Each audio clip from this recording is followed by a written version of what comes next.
लाल किले से भारत के प्रथम प्रधानमंत्री ने जो कहा था वो पढ़ रहा हूं, नेहरू जी ने।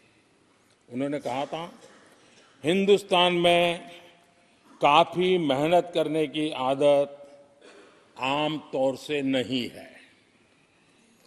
हम इतना काम नहीं करते जितना कि यूरोप वाले या जापान वाले या चीन वाले या रूस वाले या अमेरिका वाले करते हैं।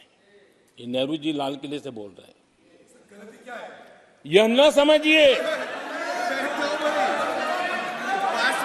यह न समझिए कि यह न समझिए कि वह कौमें, ये न समझिए कि वह कौमें कोई जादू से खुशहाल हो गई। वो मेहनत से हुई है और अक्ल से हुई है। ये उनको सर्टिफिकेट दे रहे हैं, भारत के लोगों को नीचा दिखा रहे हैं। यानी नेहरू जी की भारतीयों के प्रति सोच थी कि भारतीय आलसी है। नेहरू जी की भारतीयों के लिए सोच थी कि भारतीय कम अक्ल के लोग होते हैं। कांग्रेस पीएम मोदी की इस बात पर तमतमा गई है, क्योंकि एक बार फिर पीएम मोदी ने नेहरू के बहाने गांधी खानदान और पूरी कांग्रेस को अपने में लपेटे में लेने वाला बयान दिया है। लेकिन क्या देश के पहले प्रधानमंत्री जवाहरलाल नेहरू ने ऐसा कहा था? इसके लिए आपको 1959 में लाल किले से दिए गए तत्कालीन प्रधानमंत्री जवाहरलाल नेहरू के भाषण का ऑडियो सुनाते हैं, जो आकाशवाणी से प्रसारित किया गया था, और ये हिस्सा न्यूज एजेंसी ANI ने ट्वीट किया है। सुनिए। हिंदुस्तान में काफी मेहनत करने की आदत आमतौर से नहीं हुई। हमारा कसूर नहीं, आदतें ऐसी पड़ जाती हैं वाकयात से।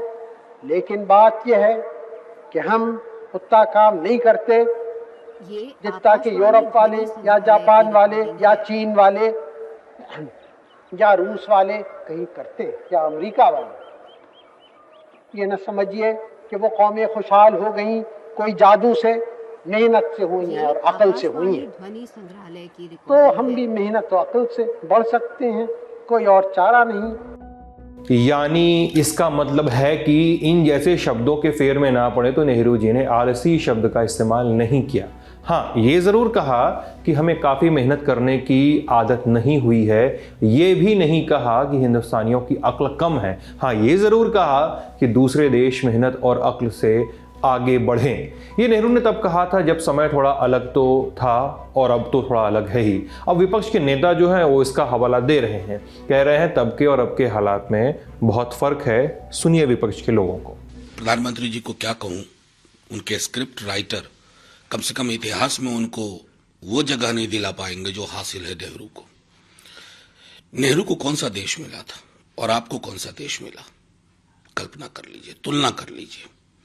नेहरू का विजन क्या था और आपका विजन क्या है? तुलना कर लीजिए। नेहरू सृजन कर रहे थे एक एक संस्थान की, और आप उन्हीं संस्थानों में सेंध मार रहे हो। नेहरू पब्लिक सेक्टर क्रिएट कर रहे थे, आप उनको अपने मित्रों को सौंप रहे हैं। बड़ा फर्क है सर, बहुत बड़ा फर्क है।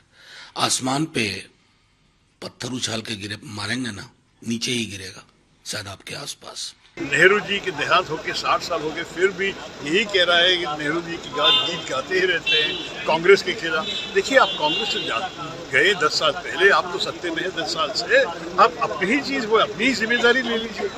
अब पीएम मोदी ने संसद में सिर्फ नेहरू ही नहीं, इंदिरा गांधी का भी जिक्र किया था। पीएम ने इंदिरा गांधी के लाल किले से दिए गए भाषण की याद दिलाई, जिसमें उन्होंने पराजय भावना को अपनाने वाली बात कही थी। पीएम ने इसके जरिए कांग्रेस पर चुटकी भी ले ली।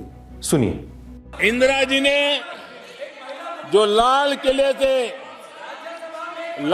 किले से 15 अगस्त को कहा था, लाल किले से 15 अगस्त को इंदिरा जी ने कहा था, दुर्भाग्यवश हमारी आदत ये है कि जब कोई शुभ काम पूरा होने को होता है तो हम आत्मतुष्टि की भावना से ग्रस्त हो जाते हैं और जब कोई कठिनाई आ जाती है तो हम ना उम्मीद हो जाते हैं। कभी कभी तो ऐसा लगने लगता है कि पूरे राष्ट्र ने ही पराजय भावना को अपना लिया है। आज कांग्रेस के लोगों को देख करके लगता है कि इंदिरा जी भले देश के लोगों का आकलन सही न कर पाए, लेकिन कांग्रेस का एकदम सटीक आकलन उन्होंने किया। लेकिन क्या वजह है कि पीएम मोदी बार बार नेहरू पर हमले करते हैं?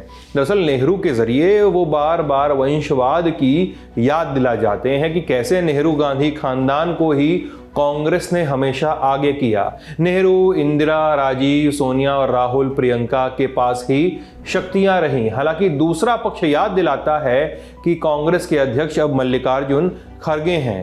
कांग्रेस अपने बुरे दौर से गुजर रही है। लोकसभा चुनाव के पहले हिंदी हार्टलैंड के 3 राज्यों में उनकी हार हुई है और विपक्ष नरेंद्र मोदी को बतौर पीएम तीसरे कार्यकाल से तभी रोक सकता है जब करीब 300 सीटों पर लड़ने वाली कांग्रेस का प्रदर्शन बेहतर रहे। ये वजह है कि पीएम मोदी मौजूदा कार्यकाल में संसद के अंदर से दिए अपने आखिरी भाषण, मतलब लोकसभा के अंदर से दिए अपने आखिरी भाषण में भी कांग्रेस पर हमलावर है।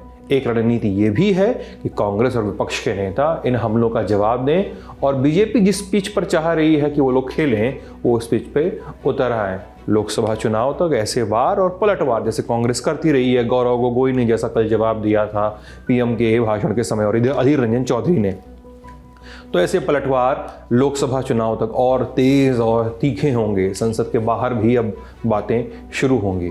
अभी इस खबर में इतना ही। ये खबर गौरव ने लिखी थी, गौरव ताम्रकार ने। मैं हूं सिद्धांत, कैमरे के पीछे है मन। आप देख रहे थे लल्लन टॉप। शुक्रिया।